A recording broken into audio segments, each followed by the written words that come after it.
Assalamualaikum warahmatullahi wabarakatuh. Waalaikumsalam warahmatullahi wabarakatuh. Bismillahirrahmanirrahim. Alhamdulillahi rabbil alamin.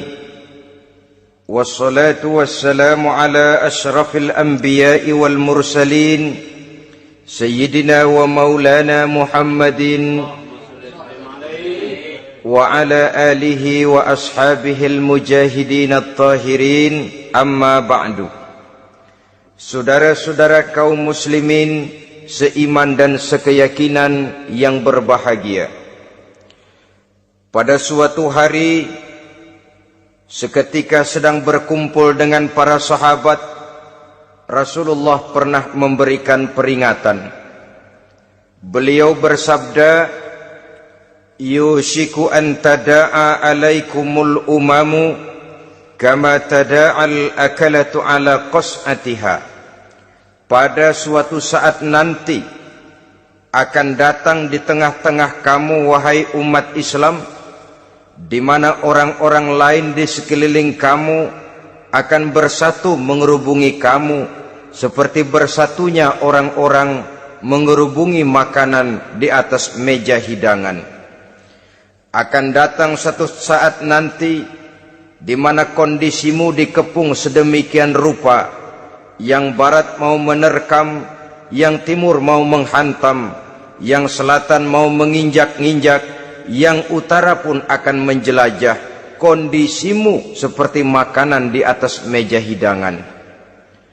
Sebagian sahabat merasa heran dan terkejut, lalu mereka bertanya, amin qillati nahnu yauma izin ya Rasulullah? Apakah jumlah kami pada waktu itu sedikit ya Rasul? Kami sampai dikepung sedemikian rupa? Beliau menjawab, bal antum yauma izin katsir. Sama sekali tidak. Kamu tidak sedikit pada saat itu. Bahkan jumlahmu sangat banyak. Kamu adalah mayoritas. Walakinnakum ghusa'un ka ghusa'is sail. Tetapi keadaanmu saat itu persis seperti buih di lautan. Banyak tetapi centang perenang. Banyak tetapi tidak punya daya dan kekuatan. Banyak tapi dipermainkan gelombang lautan, dihempaskan ke tepian pantai tanpa punya makna dan arti. Kondisimu pada saat itu kuantitas yang tanpa kualitas, sehingga orang lain enak saja mengepung kamu. Akidahmu didangkalkan, dibanjiri dengan peradaban dan kebudayaan yang menjauhkan dari agama. Dari segi maksiat dan munkarat seluruhnya mengepung sampai kita melepaskan nilai-nilai Islam kita ini. Dan celakanya, sambung beliau, wal yanzi'anna fi qulubi aduwikumul mahabata minkum. Akan dicabut kehebatanmu di mata musuh-musuhmu, sehingga pada saat seperti itu orang lain memandangmu umat Islam enteng saja, remeh saja, tidak ada apa-apanya. Sudahlah, pokoknya umat Islam sikat saja. Umat Islam enteng, umat Islam kecil, umat Islam tidak ada apa-apanya. Alangkah ironinya, alangkah menyedihkannya, memilukan dan sekaligus memalukan. Umat yang mayoritas ini dipermainkan oleh yang minoritas. Umat yang jumlahnya terbesar, terbanyak, bahkan konon menurut catatan sampai 90%, tapi dipermainkan oleh mereka kelompok-kelompok kecil ini. Wal yakzifanna fi qulubikumul wahn. Pada saat itu di hatimu dicampakkanlah penyakit wahan. Sahabat kemudian bertanya, wa mal wahnu ya Rasulullah? Apakah penyakit wahan itu ya Rasul? Beliau menjawab, hubbud dunya wa karahiyatul maut. Penyakit wahan itu tidak lain hubbud dunya wa karahiyatul maut. Terlalu cinta kepada dunia dan terlalu takut kepada mati. materialistis dan takut resiko. Dua penyakit inilah yang menyebabkan walaupun umat ini mayoritas, tapi dipermainkan oleh yang minoritas. Walaupun dia golongan terbesar, tapi nasibnya seperti makanan di atas meja makan. Dari segala macam penjuru mau menghantam dia. Saudara-saudara kaum muslimin yang berbahagia, ini merupakan analisa sosial bahwa pada satu saat nanti akan terjadi di tengah-tengah umat di mana kita dihantam dan diserbu dari segala macam penjuru. Akidah didangkalkan, peradaban dan kebudayaan dirusak, makanan dan minuman diracuni, pakaian ditelanjangi dan lain sebagainya, sampai kita melepaskan nilai Islam yang kita cintai ini. Kondisi sosial ini satu saat akan datang kepada kita. Demikian analisa dan peringatan dari Rasulullah sallallahu alaihi wasallam. Marilah sekarang kita melihat, adalah benar bahwa di zaman sekarang kita insya Allah tidak akan mengalami perang Badar sehebat yang pernah dialami oleh Rasul dan para sahabatnya. Tetapi sesungguhnya perang yang kita hadapi di zaman sekarang ini tidak kalah hebatnya dengan perang Badar, tidak kurang dahsyatnya dengan perang Uhud, tidak kurang ngerinya dari perang Khandaq. Hanya saja yang kita hadapi sekarang ini bukan ujung pedang, bukan ujung tombak, bukan ujung panah. Yang kita hadapi sekarang ini adalah perang akidah, perang ideologi, perang mempertahankan keyakinan. Yang kalau kita kalah sekarang, kita memang masih beragama, tetapi anak kita, cucu kita, generasi yang akan hidup 5, 10, 20, 30 tahun yang akan datang, wallahu a'lam bissawab. Islam, saudara-saudaraku, tidak mungkin hilang dari dunia, tetapi tidak mustahil Islam gulung tikar dari desa kita, tidak mustahil Islam gulung tikar dari kampung dan kota kita, jikalau kita tidak menjaganya, jikalau kita tidak memeliharanya, bahkan jikalau kita tidak mewariskannya kepada anak-anak kita, generasi yang akan datang. Marilah kita mengingat sejenak bagaimana Islam di Spanyol yang pernah jaya, pernah mewarnai daratan Eropa, dan yang sekarang hanya sekedar tinggal ceritanya saja. Ini pernah diperingatkan oleh Rasul dalam satu hadis, sayati ala ummati zamanun la yabqal Islam illa ismun wala minal Quran illa rasmun. Akan datang satu masa di tengah umatku di mana pada masa itu Islam ada tapi hanya tinggal sekedar namanya saja, dan Quran pun ada tapi cuma sekedar tinggal tulisannya saja. Apabila kita tidak mewariskan ini kepada generasi yang akan datang, maka serbuan-serbuan dari berbagai macam penjuru dari hari ke hari semakin kita rasakan kehebatannya. Tidak mustahil sejarah Spanyol akan terjadi di desa kita, akan terjadi di kampung kita, akan terjadi di kota kita. Orang Spanyol, kalau mereka cerita kepada anaknya, mereka akan cerita, nak, di sini dulu ada masjid. Kapan, Pak? Dulu bener dah. Banyak orang Islam kalau hari Jumat pada sembahyang, kapan itu, Pak? Dulu sekali. Sekarang cuma sekedar tinggal ceritanya saja. Bukankah sesuatu yang sangat tidak mustahil apabila kita tidak menjaga dan mewariskan Islam ini kepada generasi yang akan datang, maka serbuan-serbuan akan membawakan hasil yang diinginkan oleh para penyerbu itu tadi. Kita sudah menjadi umat yang mayoritas, tetapi umat yang mayoritas ini menurut Rasul dikepung sedemikian rupa, akidahnya didangkalkan, peradaban dan kebudayaannya ditekan sedemikian rupa, kehidupan sosialnya dibuat individualis. Kemudian dari segi pergaulan, pakaian, makanan, minuman dan sebagainya diracuni sampai dia tidak lagi berpegang teguh kepada agamanya. Dan dikala itu hilang kehebatan umat ini di mata musuh-musuhnya.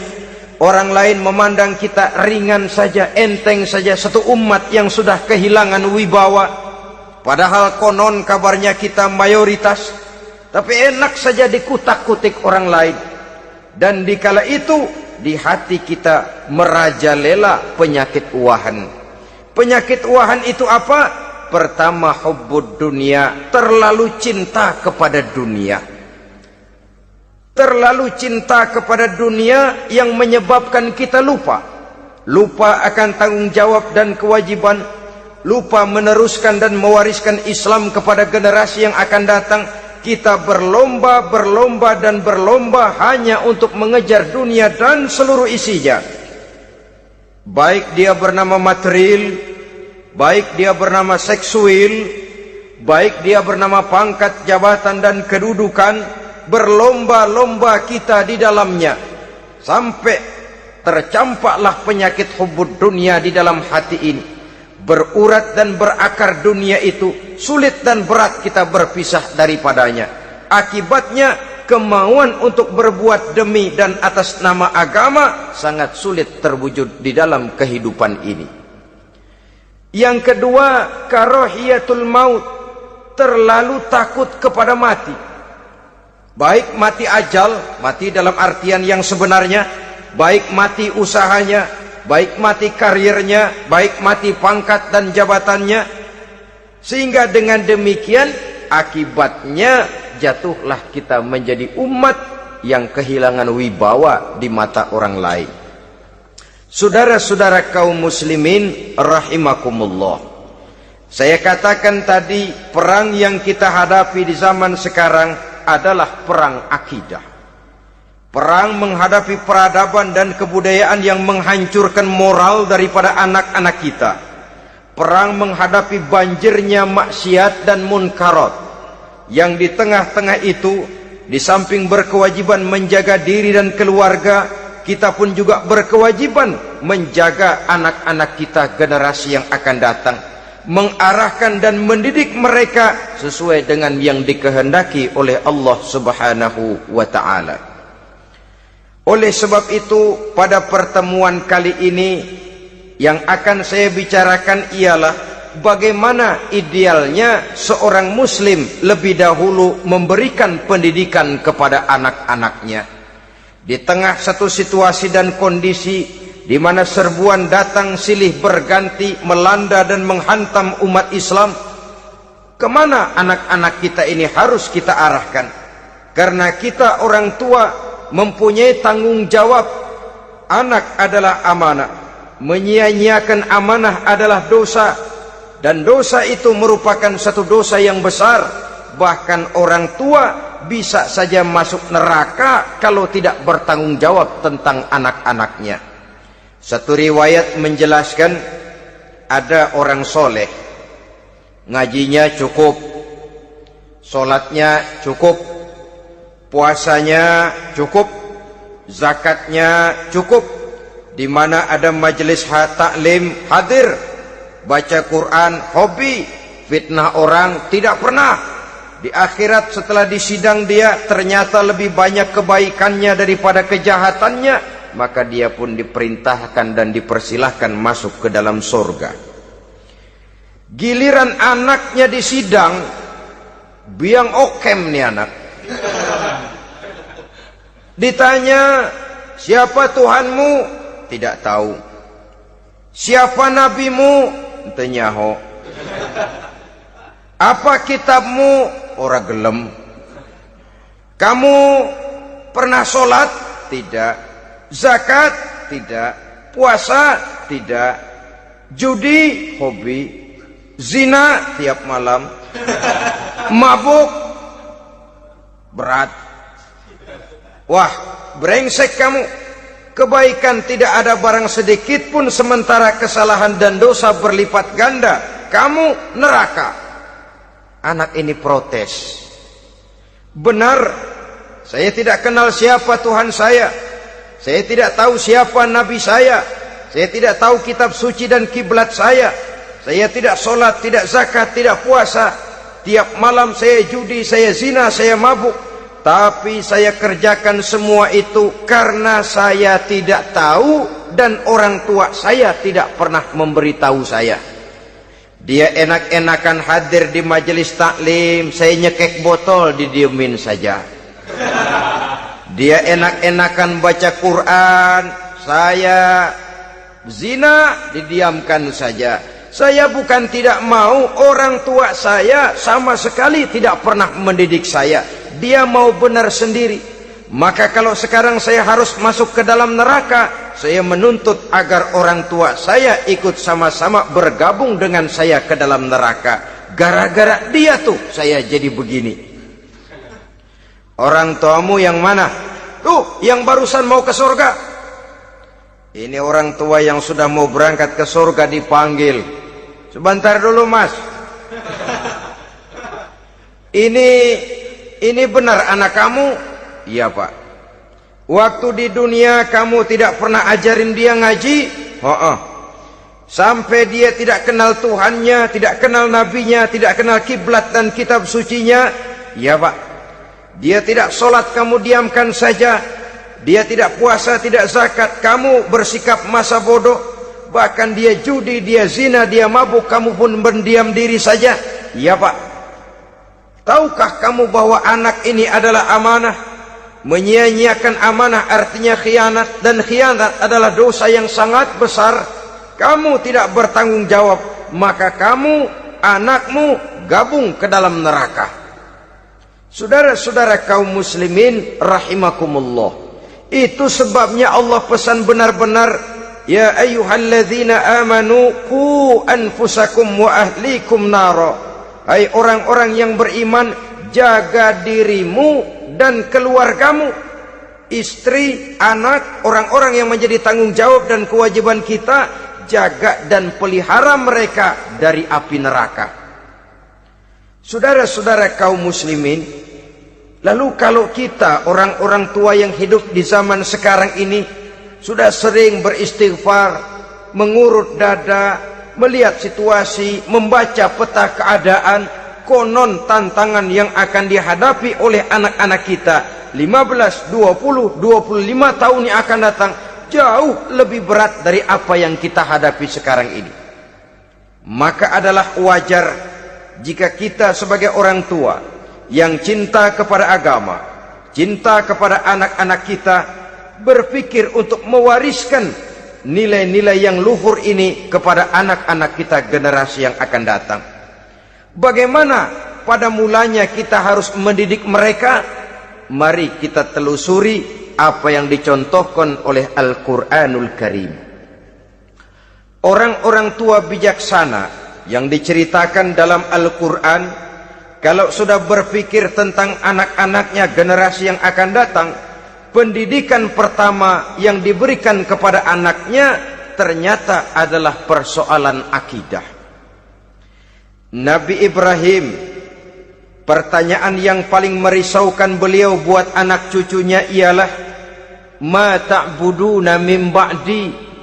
Saudara bisa lihat surah Al-Baqarah ayat 133. Anak-anakku, kalau pada satu saat nanti aku, ayahmu ini sudah tidak ada lagi, meninggalkan kamu semua, meninggalkan kehidupan dunia ini, ma ta'buduna min ba'di, apa yang akan kamu sembah nak kalau ayah sudah tidak ada lagi?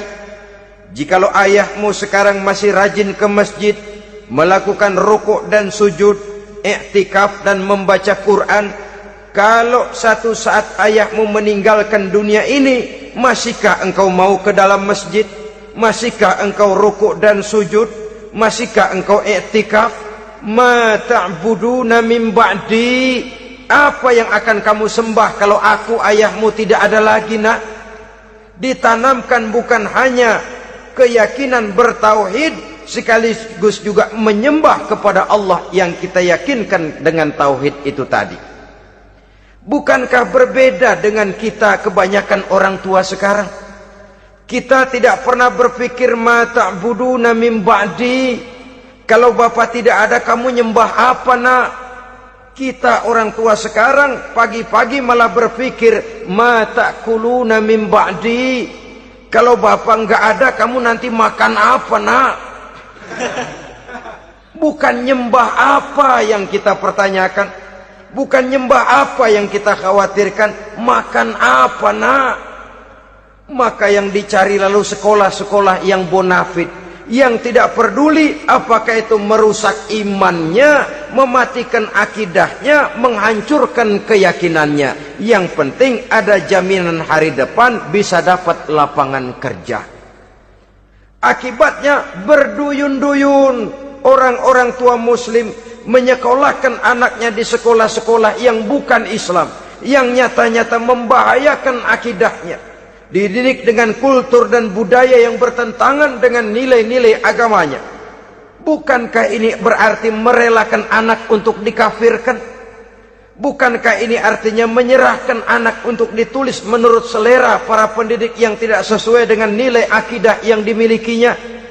Mengapa kita tidak berpikir seperti Nabi Ibrahim, yang sebelum memberikan pendidikan kecerdasan, sebelum pendidikan matematika, IPS, PSPB dan disiplin ilmu lainnya, yang pertama ditanamkan ma ta'buduna min ba'di.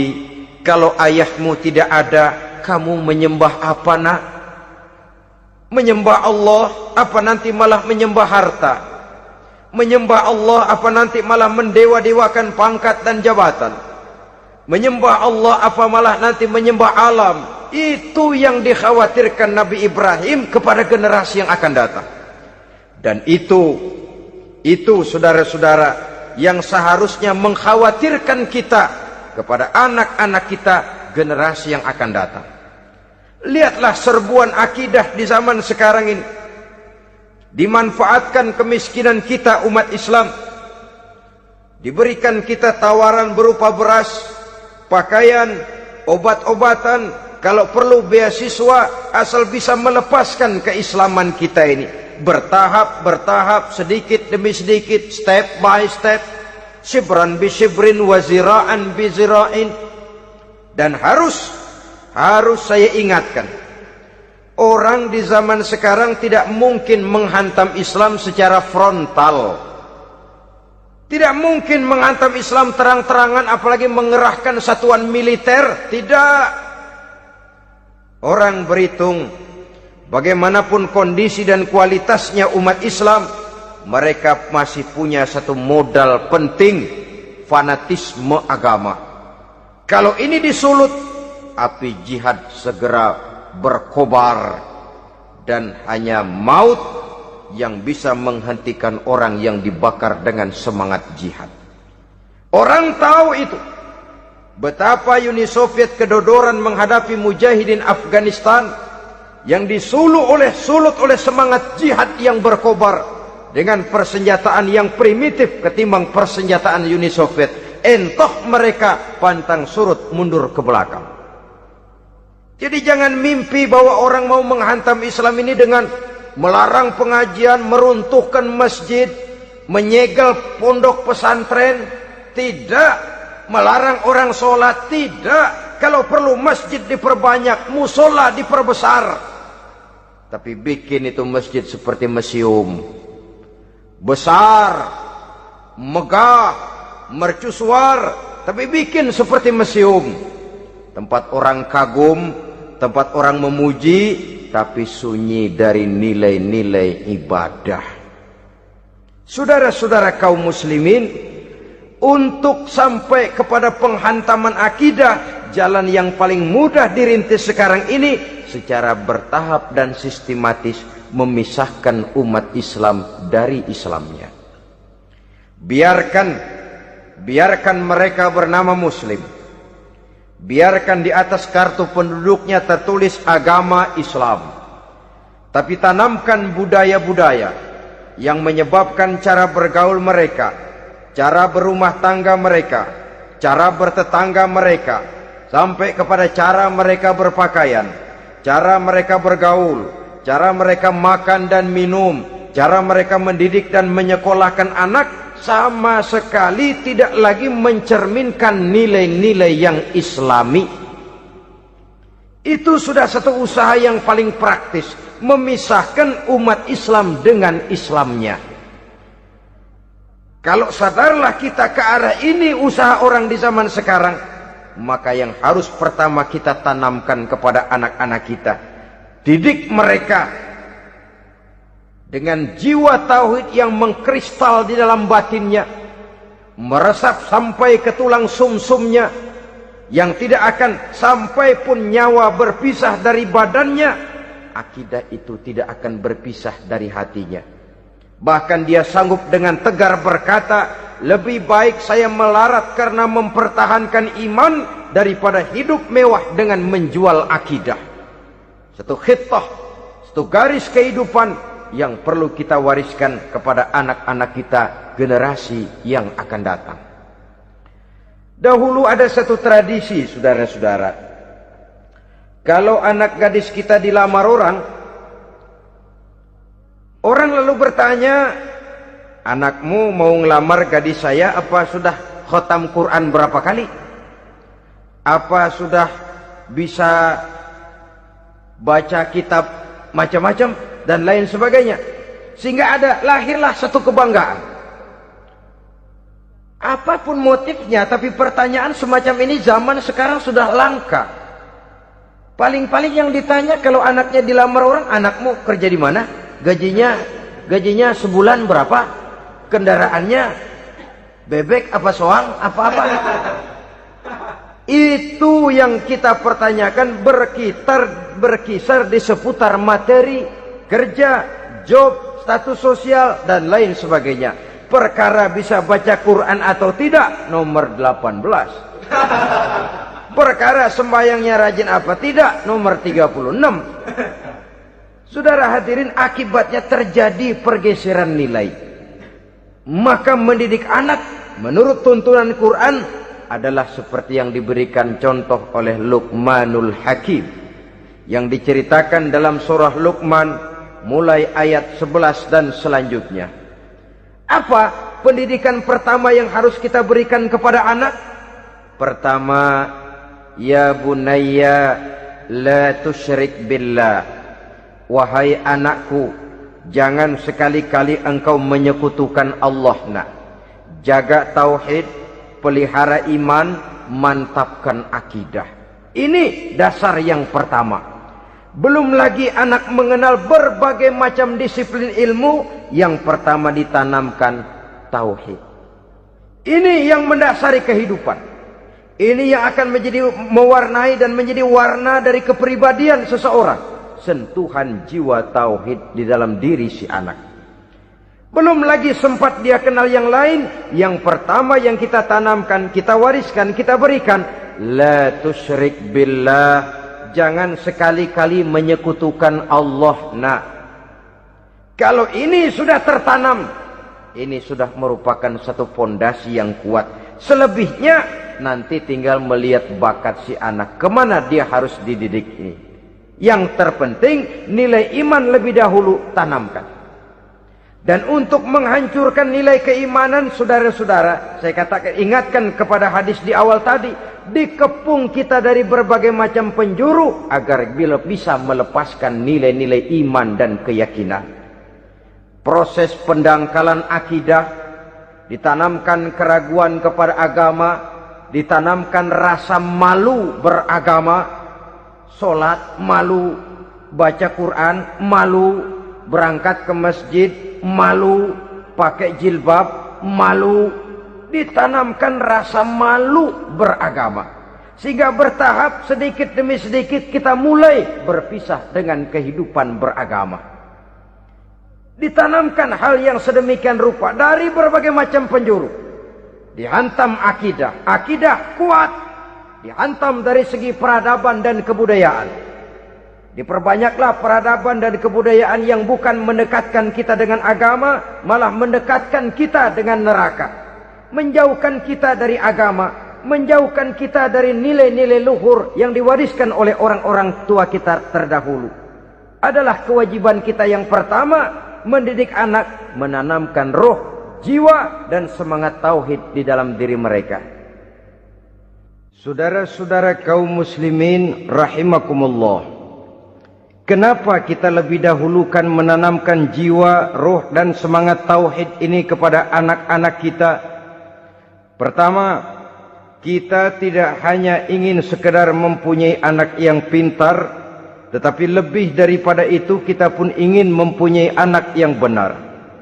Segala macam disiplin ilmu, segala macam bentuk penalaran ilmiah dan pengisian intelektualitas manusia mungkin di satu sisi akan membuat dia pintar, tapi di sisi lain belum tentu akan membuat dia benar. Nabi pernah memberikan peringatan, man izdada ilman walam yazdad huda lam yazdad minallahi illa bu'da.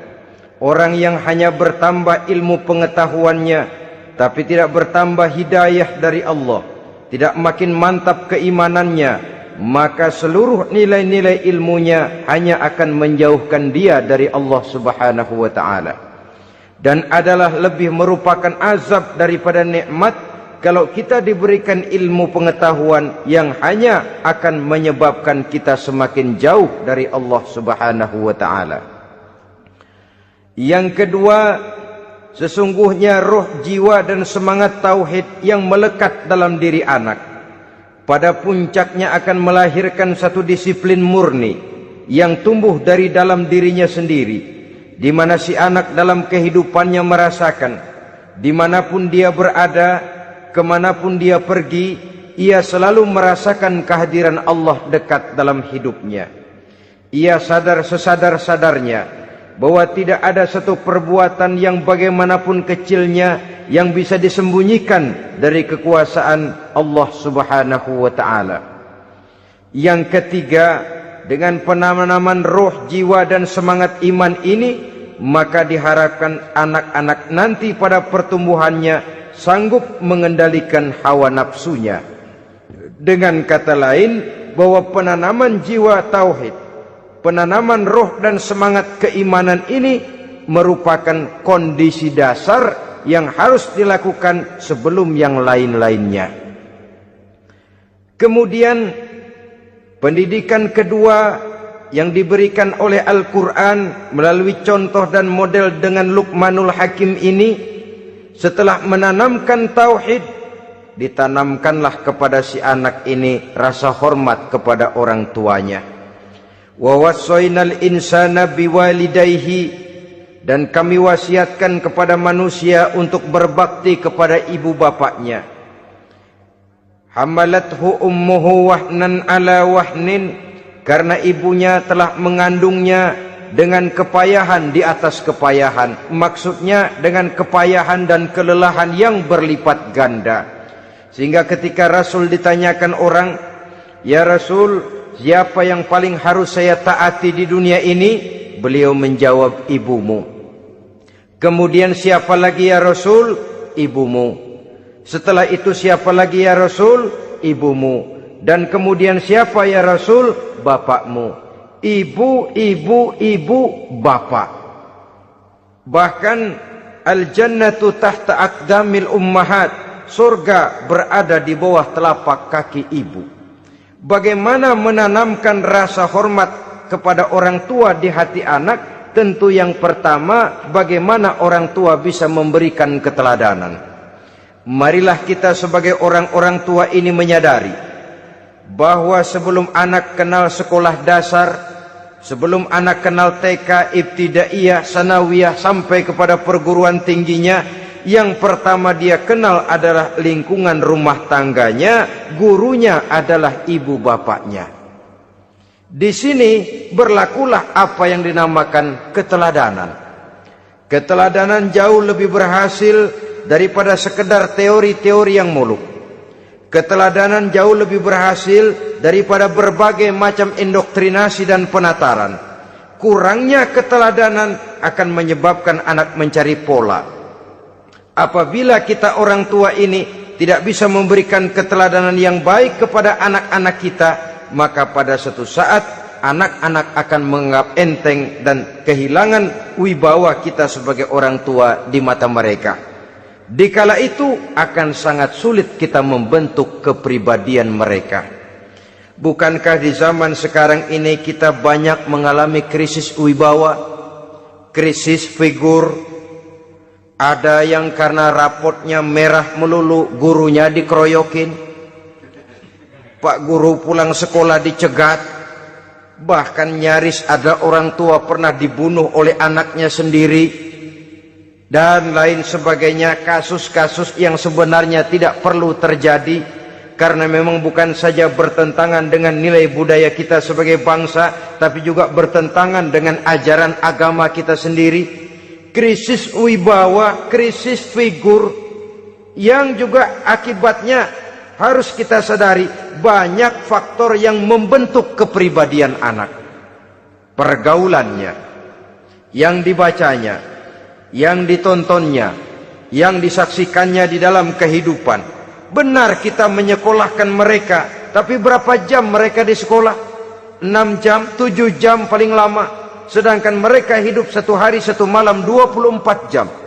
Kalau cuma 7 jam di sekolah, ini berarti lebih banyak dia di luar sekolah. Dan di luar sekolah itu artinya ya rumah tangganya, ya temannya, ya lingkungan di mana dia tinggal, yang seluruhnya sangat besar pengaruhnya dalam ikut membentuk kepribadian anak-anak kita. Saya katakan tadi, di samping kita menghadapi perang akidah, kita pun berhadapan di dalam perang menghadapi peradaban dan kebudayaan yang bukan saja menjauhkan kita dari agama, tetapi sanggup menghancurkan moral daripada anak-anak kita. Secara pribadi, saudara-saudara, saya iri, saya kagum misalnya dengan kemajuan yang diperoleh oleh negara tetangga kita, Jepang misalnya. Padahal tahun 45 ia pun hancur lebur oleh meledaknya atom di Hiroshima dan Nagasaki. Tapi bagai satu tenaga raksasa kemudian Jepang bangkit menjadi satu negara superpower di Asia.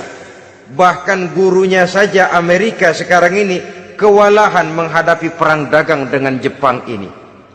Dan yang menarik, Jepang bisa maju dan modern dengan tetap menjadi Jepang, tanpa harus kehilangan identitasnya sebagai satu bangsa, tanpa harus kehilangan kepribadiannya sebagai satu bangsa. Sebagai negara yang sedang berkembang, kita sering latah. Kita ingin meniru Barat, tapi bukan teknologinya, westernisasinya yang kita tiru. Bukan isinya, kulitnya yang kita ambil. Akibatnya apa? Modernnya belum, orangnya sudah Barat. Bergaulnya sudah cara Barat, berumah tangganya sudah cara Barat, berpakaiannya sudah cara Barat, mendidik anaknya sudah cara Barat. Di mana ketemu orang tua cukup hello daddy. Kulitnya kita ambil, sementara isinya kita campakkan. Ironi dan menyedihkan. Padahal kita sesungguhnya bisa maju dan modern, bisa mengejar segala ketinggalan dan keterbelakangan kita, dengan tetap menjaga nilai-nilai luhur budaya kita sebagai satu bangsa, mengambil isinya, dan kalau memang tidak perlu, lalu mencampakkan kulitnya.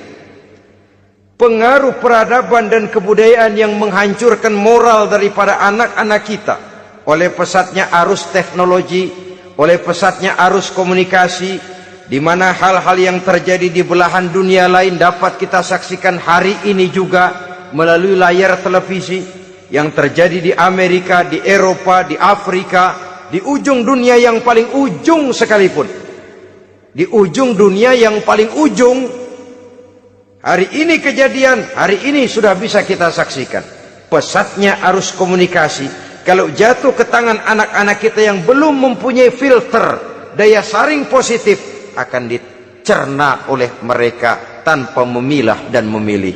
Akibatnya orang kampung bilang kelolodan. Makan nggak dikunyah lagi, tentu saja akhirnya kelolodan. Dan kalau sudah kelolodan, menyusahkan kita seluruhnya.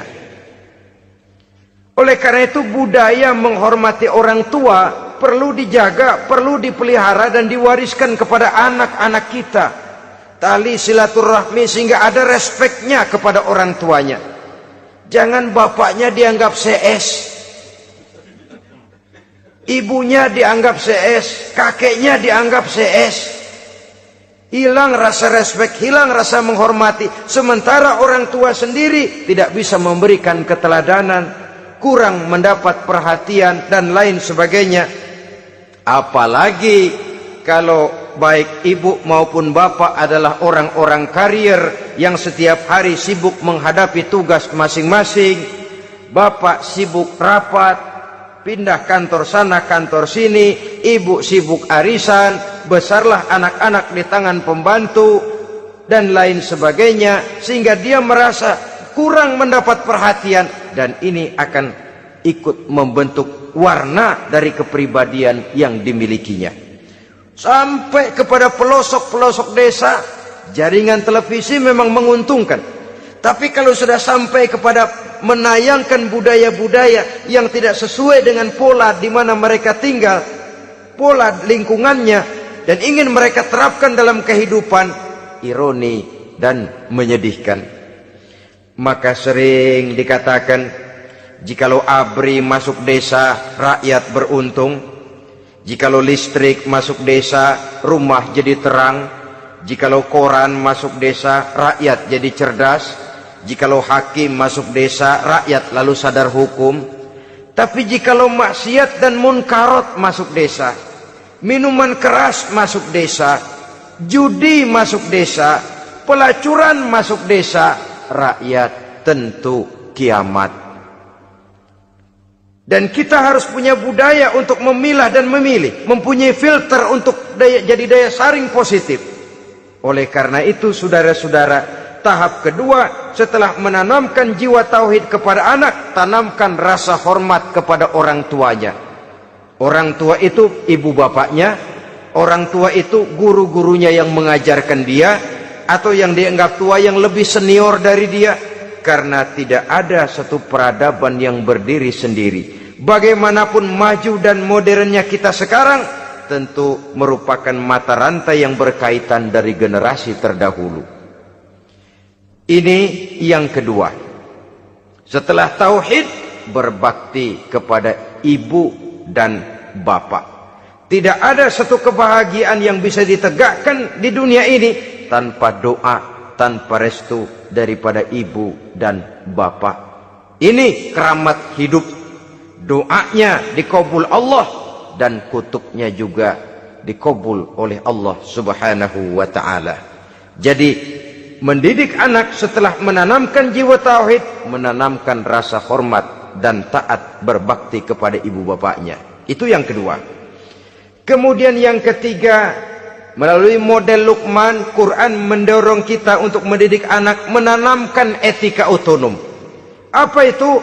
Ya bunayya, innaha in takum mithqala habbatin min khardalin fatakun fi sakhratin aw fis samawati aw fil ardi ya'ti biha Allah. Wahai anakku, sesungguhnya kalau ada satu kebaikan yang kamu kerjakan, kecil, tidak nampak oleh pandangan mata yang zahir, yang kecil itu tersembunyi di puncak langit, di dasar bumi yang paling dalam, atau di tengah batu hitam sekalipun, Allah pasti mengetahuinya dan pasti akan memberikan balasan yang seadil-adilnya. Pendidikan apa ini? Pendidikan moral, menanamkan etika otonom. Nah, kau berbuat baik jangan karena dilihat orang. Kau tidak mau melakukan kejahatan jangan cuma karena ada polisi. Kalau ada polisi kau tidak mau jahat, kucing juga begitu. Coba lihat kucing, taruh ikan asin di piring kaleng, tongkrongin. Aduh, kucing kalem, sopan, tenang. Sedikit kita lengah, habis ikan digarap. Tapi ditanamkan satu kesadaran, kemanapun kau pergi, apapun yang kau kerjakan, tersembunyi di tengah batu, di dasar bumi, di puncak langit, Allah pasti tahu. Dalam bahasa yang ringan, Kita ini diawasi oleh 2 hiperkomputer yang maha sensitif, produksi langit, mereknya Rokib dan Atid. Itu komputer yang sangat peka dan sensitif. Jangankan kita berbuat, kita berniat baik saja, komputer sudah nyatat sendiri. Inilah yang orang sekarang namakan waskat, pengawasan malaikat. Kalau hidup sudah merasa diawasi oleh malaikat, waskat berhasil. Tapi kalau waskat sudah diawasi malah nekat, itu yang gagal. Atau yang diawasi dan yang mengawasi sama-sama sepakat, itu juga bisa cincai. Saudara-saudara kaum muslimin rahimakumullah, waskat dalam pengertian kita muslim, bagaimana hidup ini merasakan diawasi oleh malaikat. Intelektualitas yang tinggi sekalipun, IQ yang nilainya plus sekalipun, disiplin ilmu yang bagaimanapun banyak yang memenuhi benak kita, tanpa diiringi oleh etika otonom, orang sering mencari celah dan kesempatan. Mencari celah dan kesempatan. Tapi kalau sudah merasa, kemanapun saya pergi, dimanapun saya berada, kebaikan bagaimanapun sekecilnya saya lakukan, toh Allah pasti akan memberikan balasan. In khairan fa khairun, wa in syarran fa syarrun. Jikalau baik, baik balasan yang kita terima. Jikalau jahat, jahat kejahatan yang kita terima. Kalau sudah ke arah ini kita berpikir, maka sesungguhnya kalau kita berbuat baik kepada orang lain, hakikatnya kita sudah berbuat baik kepada diri kita sendiri. Lalu tidak ada merasa rugi berbuat baik kepada orang.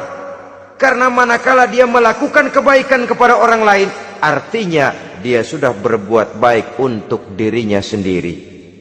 Jadi setelah tauhid, kemudian berbakti kepada ibu bapak, yang ketiga baru pendidikan tentang akhlak, tentang moral.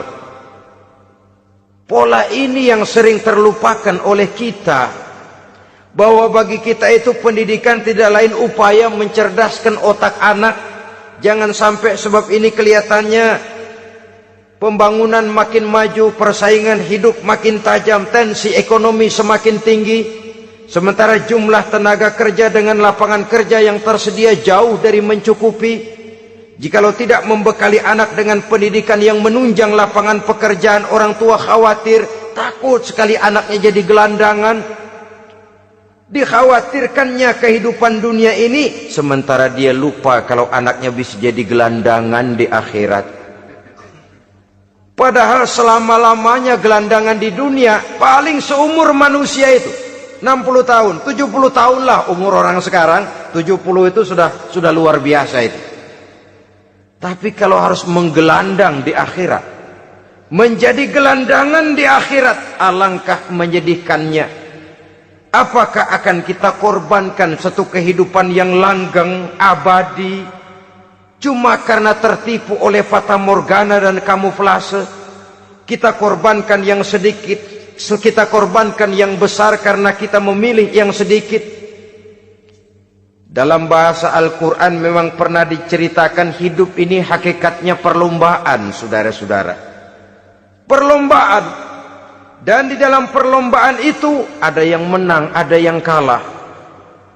Al-Quran lalu memberikan peringatan, Alhaakumut takatsur, kamu telah lalai karena berlomba-lomba memperbanyak harta, mempertinggi pangkat dan kedudukan, hatta zurtumul maqabir, sampai kamu akan masuk ke liang kubur baru sadar. Apalagi kalau nafas sudah sampai di tenggorokan. Persis Fir'aun sudah tenggelam di lautan merah, mau mampus, baru dalam sekaratnya amantu bi Rabbi Musa wa Harun. Kalau begini caranya, saya juga percaya kepada Tuhan Musa dan Harun, percaya kepada Allah. Sudah mau mati, baru amantu bi Rabbi Musa, kami percaya kepada Tuhan Nabi Musa, kata Fir'aun. Malaikat maut kesel benar, dilelepin terus di laut. Mampus tuh sekalian. Hidup ini memang kita berlomba. Berlomba dengan waktu, berlomba dengan umur, berlomba dengan tenaga, berlomba dengan tetangga. Yang jangankan kita sampai mundur, berhenti saja sejenak, kita akan ditinggalkan oleh yang lain. Tiada kata mundur, bahkan tiada kata berhenti. Sekali kita melangkah, melangkahlah terus. Tapi berlombalah seperti yang dikehendaki Quran. Fastabiqul khairat. Berlomba-lombalah di dalam kebajikan. Jangan berlomba-lomba di dalam kemaksiatan, kemunkaran, kejahatan. Berlombalah dalam urusan kebaikan. Saudara-saudara kaum muslimin rahimakumullah. Tauhid, berbakti kepada ibu bapa, kemudian pendidikan tentang moral. Apabila pendidikan tentang moral sudah tertanam, barulah lihat bakat si anak. Kemana bakatnya? Anak saya kelihatannya dari kecil demennya main bedil-bedilan saja. Abri kali itu. Kirim ke Magelang, masukkan akabri. Tapi dengan syarat 3 itu tadi. Iman sudah tertanam, rasa bakti kepada ibu bapak sudah ada, dan punya nilai moral. Sehingga boleh jadi nanti dia menjadi jenderal yang beriman, yang berbakti kepada ibu bapaknya, dan punya moral yang tinggi. Kan lebih baik rakyat rendah tapi akhlaknya tinggi daripada pejabat tinggi tapi moralnya rendah. Jauh lebih baik rakyat rendah punya moral tinggi ketimbang pejabat tinggi punya moral rendah. Nilai moral ini yang jadi ukuran dan barometer di masyarakat. Yang ini yang sering kita lupakan. Bahwa kehancuran satu bangsa dimanapun di dunia ini selalu dimulai dengan kehancuran moral daripada bangsa itu sendiri. Sekarang membina nilai moral ini berat. Gadis kita, remaja, putri diberikan pakaian jilbab, mungkin dia sendiri masih setengah-setengah, ditambah lagi oleh ledekan temennya. Jilbab lah kuno. Bau sorga lah, bau masjid lah, bau menyan lah. Ditanamkan rasa malu untuk hidup dekat dengan agama. Kalau moral semacam ini sudah tertanam, sedikit demi sedikit kita mulai mengucapkan selamat tinggal kepada agama. Dan kemalangan apa yang lebih malang kalau kita sudah jauh dari agama ini? Bukankah Islam telah menyelamatkan manusia dari penyakit jahiliyah dan membawanya kepada satu kehidupan yang maju dan modern? Kalau kita tinggalkan Islam ini, bukankah artinya kita akan kembali kepada satu zaman jahiliyah? Hanya saja jahiliyah itu berada di abad modern. Versinya tentu lebih modern. Kalau zaman jahiliyah dulu mabuknya pakai arak, zaman sekarang sudah macam-macam orang bisa mabuk. Kalau zaman jahiliyah dulu anak perempuan dikubur hidup-hidup, zaman sekarang kadang-kadang belum sempat lahir ke dunia, malah sudah dibunuh lebih dahulu. Versinya saja yang berbeda. Kalau di zaman jahiliyah dahulu manusia menyembah batu yang bernama Latta, Uzza, Manat dan Hubal. Di zaman jahiliyah modern sekarang ini, orang sering menyembah kepala bagiannya, sering menyembah atasannya, sering menyembah komputer, sering menyembah teknologi modern yang lebih diyakininya daripada Allah sebagai keyakinan sentral di dalam hidupnya. Saudara-saudara kaum muslimin rahimakumullah. Jadi yang ketiga, nilai moral yang ditanamkan kepada anak-anak kita supaya dia bisa menghadapi tantangan-tantangan hidup yang semakin berat ini dengan tetap berpegang teguh kepada nilai-nilai moral yang diwarnai oleh jiwa keimanannya yang bersumber dari ajaran agamanya. 3. Kemudian yang keempat, barulah tatanan kehidupan sehari-hari. Apa kata Luqman? Ya bunayya aqimis shalah. Setelah bertauhid, berbakti kepada ibu bapa, punya nilai moral. Ya bunayya aqimis shalah. Nak, dirikan solat. Rumah tangga muslim. Anak berumur 7 tahun sudah berani meninggalkan solat.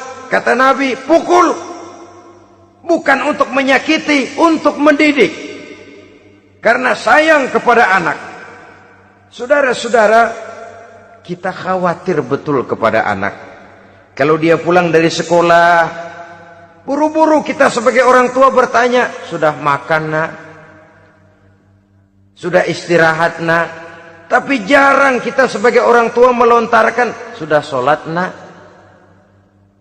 Bahkan kita bisa memberikan sugesti kepada anak. Nah, kalau kau naik kelas 1 sampai naik ke kelas 2, bapak beliin sepeda. Tamat SD nak, motor. Tamat SMP nak, ke Bali kita. Tamat SMA nak, Singapura. Saudara-saudara, tapi kalau untuk urusan sholat misalnya, kita tidak pernah memberikan sugesti kepada anak-anak kita. Nah, kalau kau hafal Fatihah lengkap dengan artinya, bapak beliin sepatu. Nah, kalau kau bisa sholat dengan baik, cukup syarat rukunnya, bapak beliin sepeda. Ada rangsangan, ada sugesti yang membuat anak lebih tergerak untuk hidup dalam suasana keagamaan. Ya bunayya aqimis sholat, nak dirikan sholat. Sebab ini sandaran vertikal yang paling langsung antara manusia dengan Tuhannya. Menyadari bahwa sepanjang yang bisa dilakukan oleh manusia hanyalah berusaha, dan kepastian sepenuhnya ada di tangan Allah. Dengan solat kepribadianmu diperteguh, dengan solat sandaran vertikalmu kepada Allah diperkuat. Dan pada waktunya nanti Al-Quran memberikan bimbingan, hendaklah minta tolong kepada Allah dengan sabar dan tetap mendirikan solat. Ya bunayya aqimis solat. Setelah itu, wa'mur bil ma'rufi wanha 'anil munkar. Tegaklah membina yang ma'ruf, tegaklah mencegah yang munkar. Ini sikap hidup sudah. Solat tadi tugas hidup. Lalu sikap hidup tampil di tengah masyarakat, membina yang ma'ruf, mencegah yang munkar sesuai dengan kesanggupan masing-masing.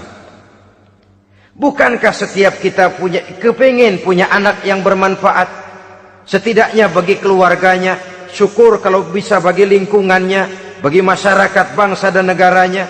Dan satu di antara tanda orang yang bermanfaat, kalau dia bisa hidup menjadi penganjur yang ma'ruf dan pencegah yang munkar. Dan itu kalau tidak ada hidayah, sulit orang mau melaksanakan itu. Sebab apa? Ada kecenderungan belakangan ini di mana agama dianggap urusan pribadi. Sehingga orang lalu sering bilang, jangan bawa-bawa agama dah, itu kan bukan urusan agama. Ini sudah ciri berpikirnya sekuler. Jangan bawa-bawa agama. Agama urusan pribadi, artinya orang mau sholat mau enggak, jangan bilang apa-apa dah. Urusan dia sendirian.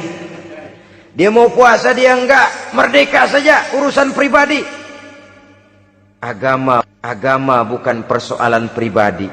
Apalagi jika sudah menyangkut amar ma'ruf dan nahi munkar. Siap menegakkan yang baik, mencegah yang munkar, untuk tegaknya satu masyarakat yang diwarnai oleh kebaikan dan terhindar dari segala macam kejahatan. Dan terus ayat-ayat selanjutnya mencerminkan sikap hidup. Namun yang intinya, cara mendidik anak yang baik yang dicontohkan oleh Al-Quran dengan Luqmanul Hakim sebagai model. Pertama, tanamkan tauhid. Yang kedua, tanamkan rasa hormat dan berbakti kepada ibu bapaknya. Yang ketiga, tanamkan moral, nilai akhlak yang tinggi. Setelah itu yang keempat, biasakan hidup dalam suasana keagamaan. Kontrollah sholatnya, kontrollah baca Qur'annya, kontrollah puasanya di bulan Ramadan. Ajaklah anak-anak sholat berjamaah, sehingga dengan demikian dia terbiasa oleh satu suasana yang mendekatkan dia dengan nilai agamanya. Dari sana diharapkan nilai-nilai ilmu yang didapatnya dari bangku sekolah akan menciptakan keseimbangan dengan yang ditanamkan oleh orang tuanya dalam bentuk yang dijelaskan oleh surah Luqman itu tadi. Sehingga apabila keseimbangan ini terwujud, akan menjalin keseimbangan dalam pola berpikir, dan keseimbangan dalam pola berpikir akan melahirkan keseimbangan dalam perbuatannya. Terwujudlah kita harapkan insan yang fid dunya hasanah wa fil akhirati hasanah. Inilah harapan kita semua. Mudah-mudahan Allah memberikan kekuatan kepada kita untuk mewariskan nilai-nilai yang baik kepada generasi yang akan datang, sehingga esok harus lebih baik daripada hari ini dan lusa harus lebih baik daripada hari esok. Terima kasih atas perhatian saudara. Mohon maaf atas segala kekurangan.